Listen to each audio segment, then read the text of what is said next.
started watching Ahsoka on Disney Plus. Okay. Yes. Okay.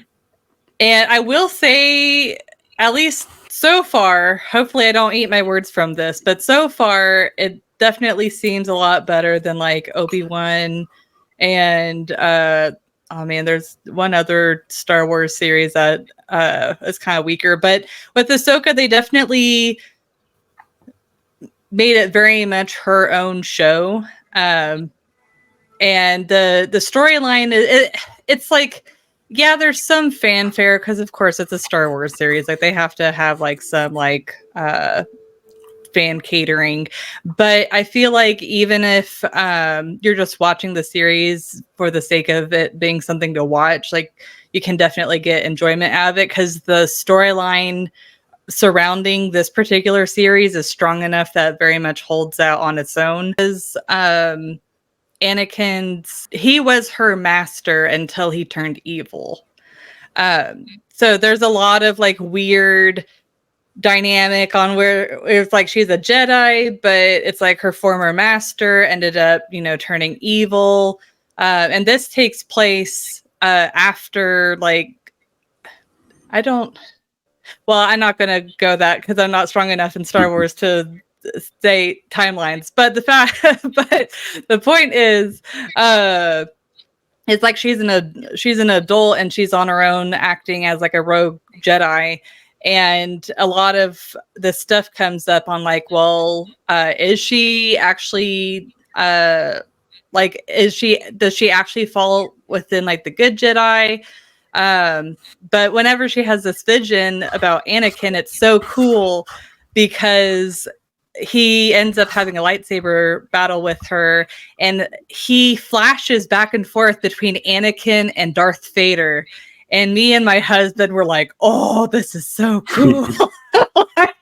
Oh, it's like if you're just gonna watch the series for that one scene, do it because it's worth it. It's so cool. But very solid series so far. We will see if it continues to be that way. But yeah, cool. As far as like, definitely a more solid Star Wars series that has more recently come out. So are you quite big like into Star Wars, would you say? Sounds like you are.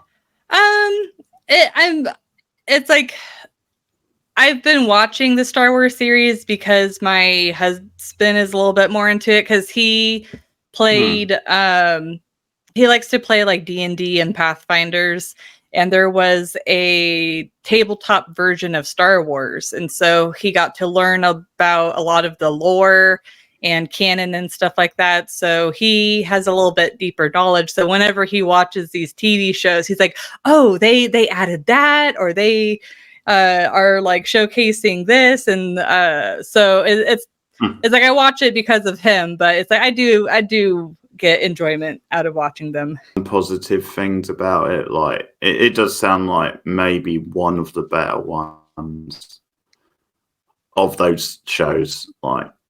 Because I know the other one is The Mandalorian that people tend to like as well. And yeah, that one's really good too. Really the one that like, and Andor is really good too, but that one gets a lot more like political and more into kind of like the background stuff, which is interesting, but it's a very different take of Star Wars. It's not as action-y. But the one that is definitely a mixed bag is Obi-Wan, because it's like on the one hand it really scratches the nostalgia, but it's like as a show itself, it's like why did they do it? Like they kind of in a lot of ways like kind of discredited Obi-Wan in a lot of different ways, but they did have some really cool scenes with Darth Vader and Obi-Wan, so it's like it didn't really need to be a thing, but I'm glad that I watched it.